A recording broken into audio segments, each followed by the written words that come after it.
Welcome aspirants. Competitive circle के इस YouTube channel पे आप सभी का स्वागत है। आज हम लोग अपने इस सेशन में शुरू करने वाले हैं पॉलिटी का जो पहला चैप्टर हम लोग पढ़ेंगे वो है भाग और अनुसूचियाँ। भाग और अनुसूचियों के तहत हम लोग को जो पढ़ना है उसमें ये पढ़ना है कि हमारे संविधान में कितने भाग हैं और कितनी अनुसूचियाँ हैं और उनमें क्या क्या वर्णित किया गया है। तो इसको पढ़ने से पहले हमें संविधान की दो बातों को याद रखना पड़ता है। एक होता है मूल संविधान,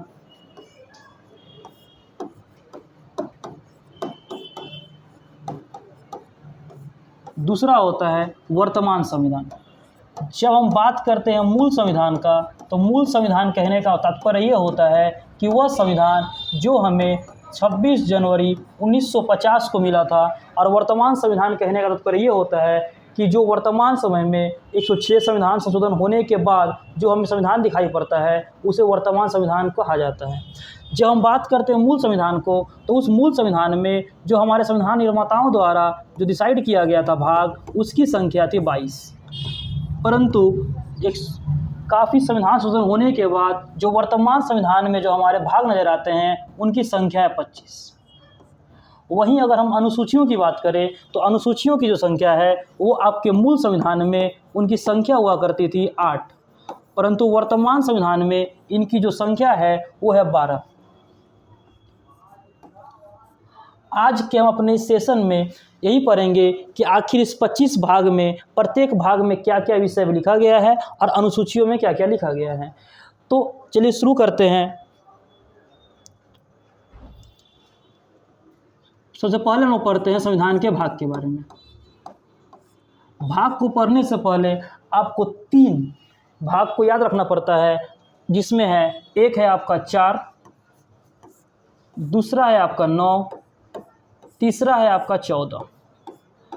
कोइंसिडेंटली आप देख सकते हैं कि तीनों ही भाग में 5 का गैप है। 4 + 5 9, 9 + 5 14। 4 में जो होता है, जैसे कि हम सभी जानते हैं कि अगर हम संख्या को लिखते हैं तो संख्या 1 के बाद 2 होगा, 2 के बाद 3, 3 के बाद 4, 4 के बाद 5। परंतु संविधान निर्माताओं ने जब बाद में संविधान में संशोधन किया तो उन लोगों ने 22 के बाद 23, 24, 25 ना ऐड करते हुए कुछ अनुच्छेद जस्ट लाइक 4, 9 और 14 के बाद ए और बी जोड़ दिए। अर्थात जब हम संविधान के भागों को लिखेंगे तो हमारा इस प्रकार होगा 1, 2, 3, 4, उसके बाद 4A, फिर 5 एंड सो ऑन। तो यहाँ पे आते हैं, तो जो हमारे भाग 4 हैं, भाग 4 के बाद संविधान में ए जोड़ा गया, 9 में ए और बी दोनों जोड़े गए, जबकि भाग 14 के बाद केवल ए जोड़ा गया। ठीक है, तो हमें इस बात को ध्यान रखना होगा कि 4 के बाद संविधान में ए जोड़ा गया, 9 के बाद ए और बी जोड़ा गया, जबकि 14 के बाद केवल ए जोड़ा गया। तो अगर हम इसको बात करें तो हमारे मूल संविधान में हमारे पास कुल कितने भाग थे? 22 भाग थे। वर्तमान में देखा जाए संशोधन करते हुए कितने जोड़े गए? 1, 2, 3, 4, यानी 22 + 4। वर्तमान समय हमारे पास 22 + 4 26 होने चाहिए। लेकिन 7वां संविधान संशोधन करके भाग 7 को हमारे संविधान से हटा दिया गया, अतः हमारे पास अब 25 बचे। अब हम लोग आज की सेशन शुरू करते हैं, जिसमें हम पढ़ेंगे हमारे भाग के बारे में।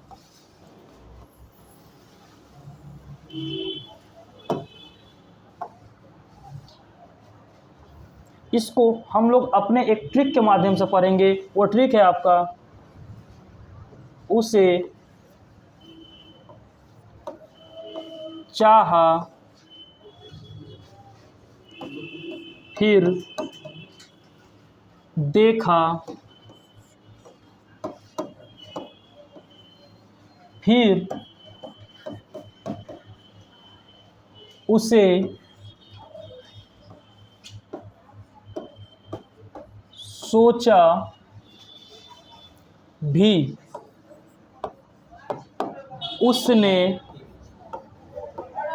पर मुझे चोर समझा।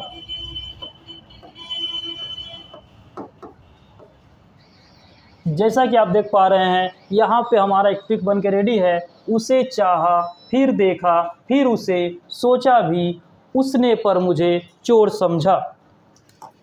अब ये जो हमारा ट्रिक है इसको अगर हम देखें आगे तो यहाँ पे अगर हम संख्या लिखना शुरू करें तो ये हमारा भाग 1 होगा, ये हमारा भाग 2 होगा, ये हमारा भाग 3 होगा, फिर 4। जैसा कि आपको बताया गया था 4, 9 और 14, तो 4 के बाद 5 ना होके 4A होगा। फिर ये हमारा 5, फिर ये हमारा 6।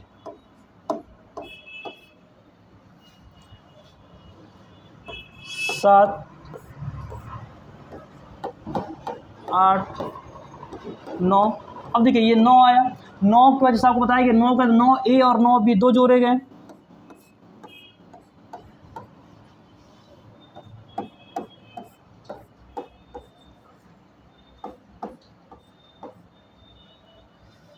अब देखते हैं कि इन भागों में लिखा क्या गया है।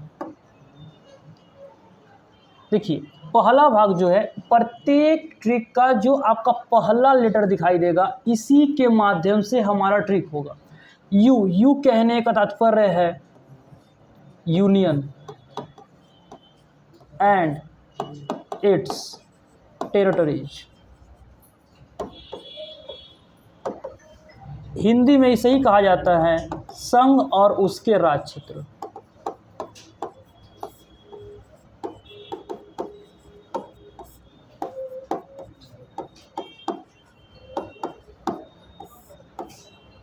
जो सेकंड है सी से हुआ सिटीजनशिप।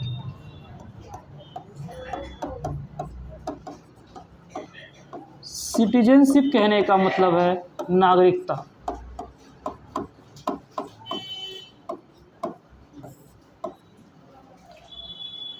एफ का मतलब फंडामेंटल राइट्स।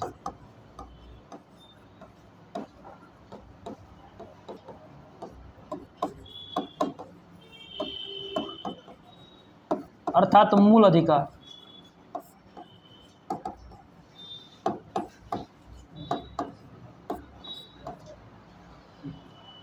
अगला डी का अर्थ है डीपीएसपी। इसको हिंदी में बोलते हैं राज्य के नीति निदेशक तत्व। राज्य के नीति निदेशक तत्व।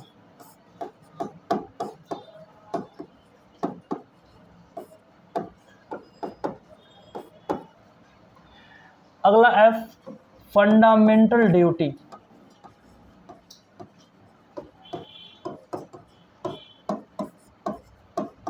अर्थात मूल कर्तव्य।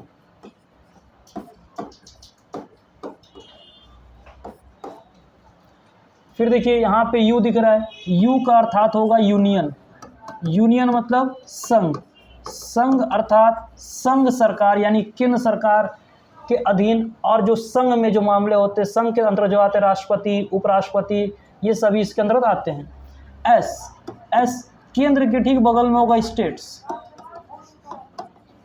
राज्य।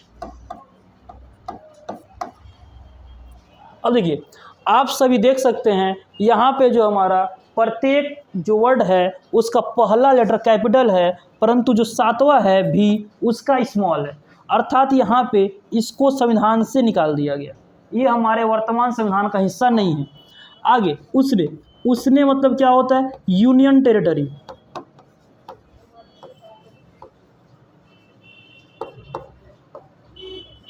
संघ शासित प्रदेश।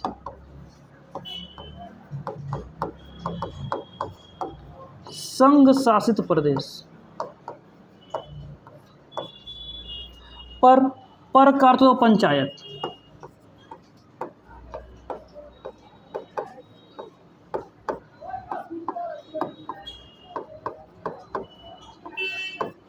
मुझे एम से म्यूनिसिपालिटी।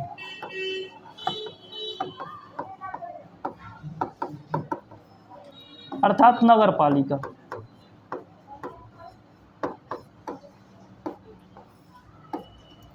चोर अर्थात सी। Cooperative societies.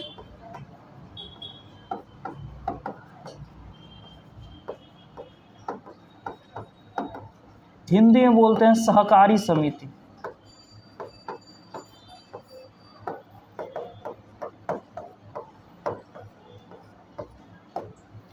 और अंतिम जो है इस ट्रिक का वो है भाग 10।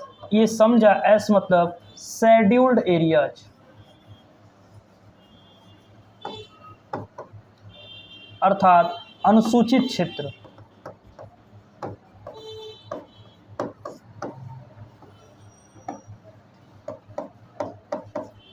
तो देख सकते हैं आप सभी हमारे जो प्रथम भाग 10 तक का जो है वो आपका रेडी है। यू अर्थात यू से यूनियन यानी क्षेत्र संघ और उसके राज्य क्षेत्र। दूसरा जो है वो आपका सिटीजनशिप अर्थात नागरिकता। तीसरा जो है आपका फंडामेंटल राइट्स। चौथे में आपका डीपीएसपी। डीपीएसपी का जो फुल फॉर्म होता है वो होता है directive principle of state policies. Directive principle of state policies. दूसरा देखिए आपका यहाँ पर 4A जो है वो है आपका फंडामेंटल ड्यूटी अर्थात मूल कर्तव्य। दूसरा जो है अगला 5वां उसमें यू अर्थात यूनियन का बात किया गया है। छठे में एस अर्थात स्टेट की बात की गई है। 7वां जैसा कि आपको बताया गया कि 7वां संविधान संशोधन करके इसको हमारे संविधान से निकाल दिया गया। उसने यूनियन टेरिटरी मतलब संघ शासित प्रदेश, इसी को केंद्र शासित प्रदेश भी कहा जाता है। पर अर्थात पंचायत, एम से म्यूनिसिपैलिटी, सी से मतलब कोऑपरेटिव सोसाइटी और समझा अर्थात शेड्यूल्ड एरिया अनुसूचित क्षेत्र उन जगहों पे जहाँ पे अनुसूचित जातियों के लोग रहते हैं।